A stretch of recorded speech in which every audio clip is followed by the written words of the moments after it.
all the same to you, I would rather skip the part where you tell me how we can't be together again. Maybe it seems to you like I arbitrarily decided to blow us apart. And I'm walking around with no regrets. What? It's not true. I regret a lot. Are you trying to tell me something? I'm just saying, be as mad as you need to be. Just don't think I ever stopped loving you, because I didn't. And I never will. One of the hardest things about not being with you anymore is not being able to talk to you. I don't even know what you're thinking or feeling. Most of the time, I don't even know what I'm thinking or feeling. I mean, working it through was how I used to figure things out. I miss us. So do I. This isn't all your fault. I shouldn't have started firing off ultimatums at you. I think that goes to show you what a hard time I've been having, because I definitely know better than that. Making demands has the opposite effect on you. It makes you dig your heels in and retreat even further.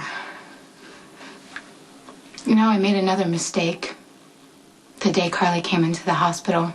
Instead of just taking a deep breath and actually listening to what she had to say, I blew up at you, and I assumed, I assumed you were choosing her over us. It definitely wasn't like that. I know that now. I mean, in light of everything that's happened, I know that Carly came to you because Sonny was getting worse.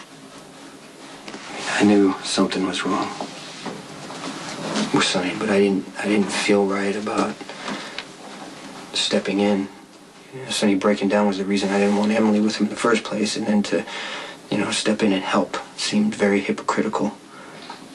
And I was really afraid that he wouldn't trust me the way he did before, and, that really could have messed things up. And then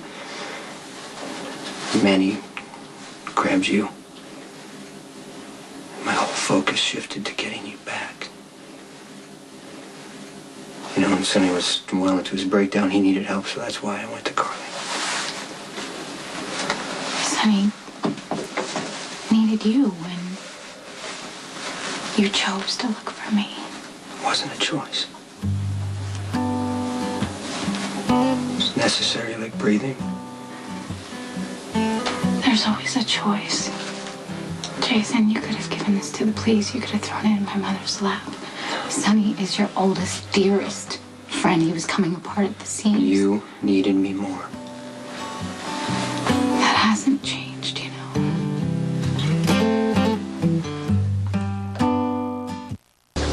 You're going for your GED. You have a job. You got your mother. You got two little sisters who love you. You got a nice house on the lake that isn't under constant guard, no bulletproof glass. You occupy your own space instead of constantly trying to fit in around me and my work. I have never had a problem with your work. I know. I do. And how it affects you. And how it makes you a target. I hated asking you to leave when business came up. Or leaving at a moment's notice to trash whatever plans you made for us. And then when you got shot, and at least now you can have a normal life. Jason, I have never had a normal life. I was a grifter and a salvager. Being with you was the same as being guided by chance or the elements. I have more than proved to you that I can handle your life. Why? Why are you suddenly doubting me? Things are just different now that I'm in charge. Forever? No. At least I don't know. I don't think so. No, so you are going to go back to the way things used to be. Why? Can't we do the same thing? It's just not that simple. It could be.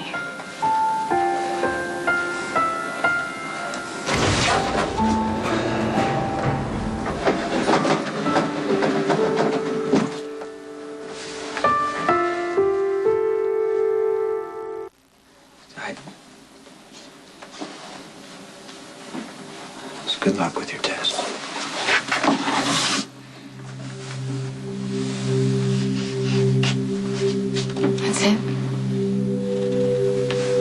just gonna walk away.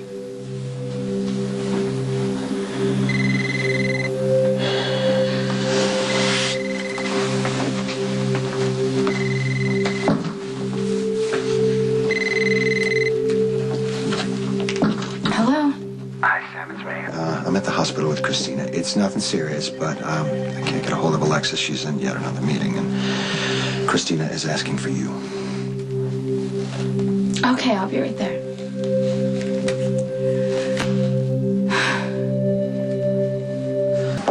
Hey, Hey, look, your big sister's here. what's wrong? Oh, well, Christina scraped herself on a rusty nail. She needs a tetanus booster. I don't want a shot. Oh, you know what, honey? Shots and stitches, they're not all that bad. And I know this hospital really well. If you do really good, you can pick out your own Band-Aid, and they got really cool ones. They're like rainbows, or you can have one with a kitty on it. A kitty. A kitty, and if you're really good, maybe we can go out for some ice cream. Double scoop. Double scoop. Anything for the bravest girl in the whole wide world. I'm glad you're here, Sam. Come here, give me a hug. Hey, so quickly. I wouldn't have bothered you, but Alexis was in yet another meeting, and she was... Whoa, look, no worries. She's my little sister. Whenever she needs me, I'm there, okay? You know how kids are. They want their mother. It's What's wrong? nothing new, nothing new. It's just frustrating. Alexis is trying to be all things to all people. She's trying to be DA extraordinaire. She's trying to be super mom, and then something always falls through the cracks. I'm just glad that you were here to pick up the slack. Hope I didn't pull you away from anything too... No. Actually, it was perfect timing. I had just been released from the courthouse elevator. Huh. Let me guess, it jammed? Yeah, like an hour and a half. Well, I hope you weren't trapped in there with a perp or some other lower denizen of our society. Nope, I was alone. Okay. Thank you for meeting me. Is it Sonny? I'm worried about him, Jason. Okay, why? Therapy is hard on him. He's all over the place. He went off on Emily earlier. I mean, she gave as good as she got, but they were arguing pretty bad. About what? Whether or not he's going to continue therapy. Laney prescribed a higher dosage of medication. Sonny's not sure if he wants to take it. He doesn't want it to erase who he is, make him not feel anything. He just doesn't want that. No one wants that. I've been pushing him to stay in therapy and take the meds. I feel like I owe it to him for letting him suffer all that time instead of trying to figure out what was wrong. It's not your Look, fault. I understand that. I'm asking him to do something I could not do. I couldn't take the pills, and I couldn't let a doctor tell me how to live my life. You're not sick. Sonny is. There's a big difference So, here. he's sick. Does that mean he has to give up who he is? I don't know. I mean, that's the question. I mean, is the thing that makes Sonny Sonny what he has to lose to get better? Carly, whatever advice we give Sonny, he's going to take very seriously, so we need to be really careful. Okay. Okay? Do you think he should stop taking the meds? No, no way. No, his breakdowns will get worse. That's the pattern. The breakdowns get worse, Jason. Then what we need to do is we just need to tell him that Laney's going to adjust the dosage until she gets it right. Okay, well, that's the theory, but is it the right theory for Sonny? I mean, think about this man. Where does his drive and his ambition come from? What do you say? It's the rage in him. What if that gets wiped out? Who are we left with?